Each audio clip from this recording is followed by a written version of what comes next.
Hello right bags, it's Jade Plays Games. Welcome to an Atlas ARK Survival Evolved video. Yes, I said Atlas and ARK Survival Evolved. I'm going to be basically giving you the lowdown on all the community crunch info and the captain's log info. It's basically the weekly update from the developers on how both games are doing, any relevant news and information. I've always done this with ARK and I've been doing it more or less with Atlas since they started it.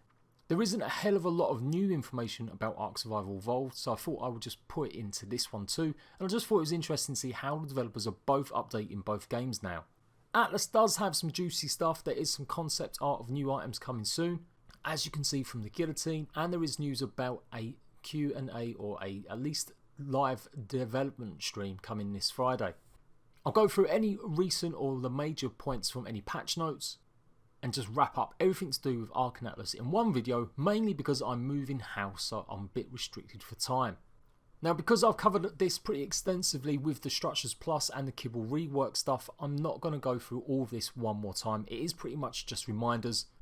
But if you do want to know more about Structures Plus, what is actually coming, what it means, go and check out my video where I showcase all the brand new stuff that's happening for ARK Survival Evolved. But let's start from the top anyway. Extinction servers are now open. You can transfer any creature into the extinction maps on the official live servers. There has been some updates that have been going forward, but by now all servers on PS4, Xbox and PC should be open to transfers from any creatures. Remember, this is only for extinction. There still is some limitations for aberration. So that Structures Plus and Kibble rework beta is now live. It isn't an online test, it is a single player game. You won't be joining any official servers, and in fact if you do download the beta you won't be able to access any of your online servers. To do so, just in case you're a computer nub like me, right click on ARK Survival Evolved, go to properties, go to betas, and then click here and you will have the QOL Quality of Life beta.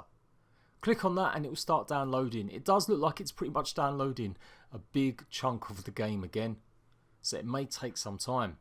To exit out of Structures Plus, maybe you want to go back to official servers, or you just want to be able to play on your online servers that you have yourself. You do need to go back here and click back onto none. Again, it will update the game and that's how you access it. Be warned, they have said you should make copies of your single player world.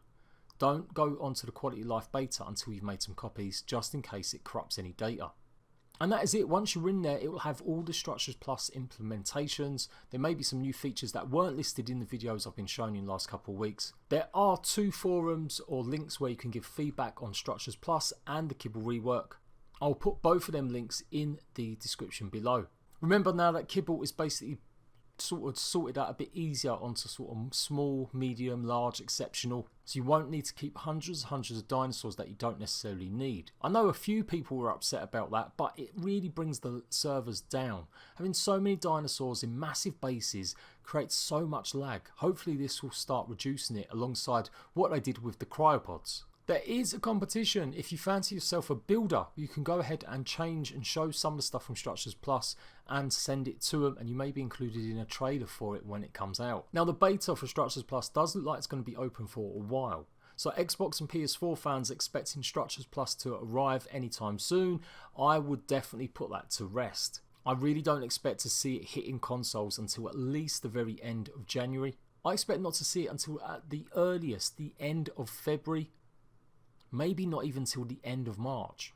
I can't see anywhere where they've actually given a time limit of when the beta will be open till, but if they do leave it open for 2 or 3 weeks, once they get all that feedback, they're going to have to implement it and make any changes. So that will take us well into the middle of February, and then normally it takes around 3 to 4 weeks to get that ported over for console. I will keep you up to date though as ever. And really that is it for ARK Survival Evolved. It's exactly what a lot of us want. It just needs to happen. Hopefully we'll get a chance to see this quicker rather than later. Let me know if you're playing on the Structures Plus version. So that is the ARK news for this week pretty much. Atlas has a brand new community manager, or assistant community manager at least. I'm not going to bore you with the details of that because there's not really much going on other than that they've got loads of experience with PvP. Now let's start looking at what we're really happy about. We're going to see a dev stream coming up at 1 PM Pacific time this Friday. So that's the 18th of January, 1 PM Pacific time. Jade, the community manager for Atlas, obviously used to be the community manager for ARK, has flown over to Seattle, so it looks like he's going to be hosting it. So hopefully we'll get to see some of these concept stuff actually in game or some other big announcements. Now it does look like it's going to be a pretty special big one. I think that we're going to actually start seeing some news, maybe possibly about it coming to console, or at least the future, what else they've got in plan. We know they've got big ideas about government and about how it works with the politics of the game. So it'd be a really good look to see what's going on. I will try and show you guys, but like I said, I am moving house at the moment, hence why I've combined these two videos just to save me a bit of time. But I'll do my best. If I'm around Friday, maybe I'll live stream it and we can talk and watch it together. Anyway, the guillotine. Yes, we all need new torture implements in Atlas because the PvP is pretty sucky. I've been playing PvP official now for a good few weeks since launch, and the grind is unreal. It is really fun when PvP does happen, but it is a little bit shit on land. Not gonna lie, the combat system is just as poor as it's ever been on ARK Survival Evolved, in my opinion. I really hope to see massive improvements. I think a lot of the abilities that you can have in Atlas and the way that you can implement your skills, they don't really feel like they're adding or giving you that extra edge. It's still a case of just jumping around like a madman, avoiding people with their OP fire arrows. The ship content though is really good, and naval battles and when people are coming towards your base and you're firing mortars on them is exceptional. That's the kind of gameplay I'm really happy with Atlas. So anyway, if you do manage to capture someone, or you're just doing it for funs and giggles, then you can chop your favourite mate's head off. I wonder if you could put creatures in there. That would be probably a bad thing. I've got to get PETA on my case now. How dare you suggest you put creatures in a guillotine? Now this one's exciting. We've got Hydra armor. I'm going to zoom out a little bit so you can see it in its glory. Don't know if this is going to be a complete cosmetic item. We are lacking a little bit. There still is only cloth, hide and plate armor in the game.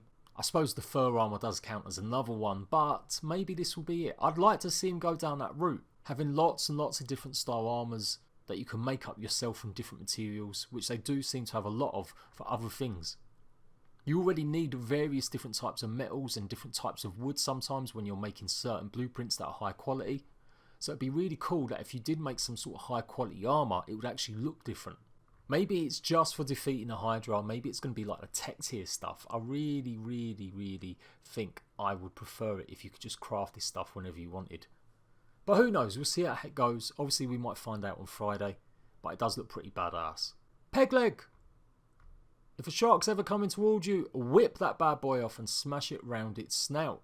Yes, we don't know whether or not this is a cosmetic, or if we don't know if this is going to be an actual item, but it is looking like it's going to be a bunch of fun running around with your peg leg. They will be taking questions during their live stream, so make sure you're tuned in on Twitch or Mixer, or like I said, maybe I'll show it on YouTube if you really prefer watching it on YouTube. So they have got a patch note for this, but pretty much it's about performance. There isn't any real content being added to it just yet. It's all more or less fixing exploits. It says here they've fixed multiple exploits which allow people to move even though they was encumbered. Now you can move when you're encumbered, but you go really slowly, but some people were using special abilities or punches or ways to just basically move and change your character that meant you could run around pretty much okay. They've also disabled feats when encumbered. Melee auto targets should no longer pick ally targets in any mode or player tame targets in PvE. That necessarily isn't that true.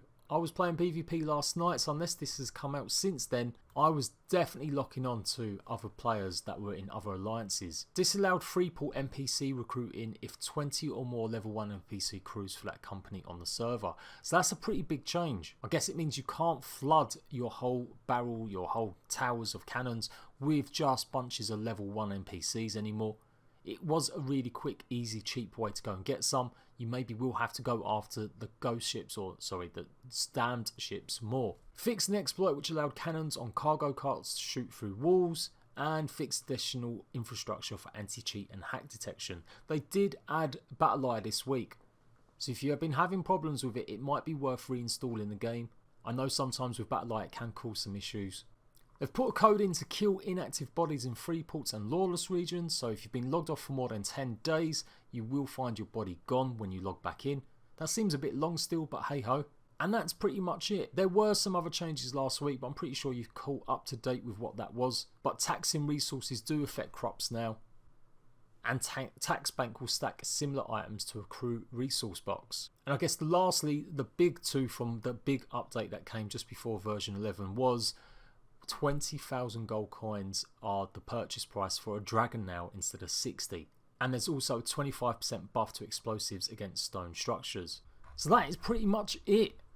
I am enjoying Atlas. The official grind is a bit much, and I'm finding I'm not getting as much good quality content out because I'm spending a lot of it grinding or organising. But if you do want to come and join our company, we have got a core dedicated team. We don't take flakiness though. If you're not actually on playing, you won't be around our secret Discord chat much.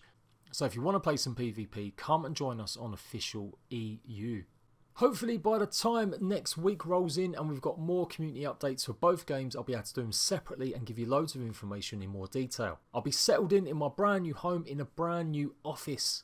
So can't wait to get some new content rolling out for you. And I have got my Atlas private servers coming along with GG Fizz and a bunch of other great content creators. I'm going to be having 12 servers connected together, so that's coming along and that should be active next week. If you want to join that one, you need to be a patron or subscribe to me or be on Twitch or be a member of YouTube. The links are in the description video down below, or come and ask some questions in Discord if you want to know more. Otherwise, official PvP is open to anyone. You can come and join our company, there is no restriction whatsoever. As long as you're willing to grind, muck in, then you can come and join my company. The Ravengers are hungry. We have been having constant battles with quite a few big alliances in the last few weeks, as well as taking on a bunch of French massive companies also linked with huge ones. And we've pretty much held our own. So expect to see some clips videos hopefully over the weekend if I get time to edit them and put them out before I move house. So, until then, I will see you rat bags on the open seas or on the ARK Islands. Until then, laters!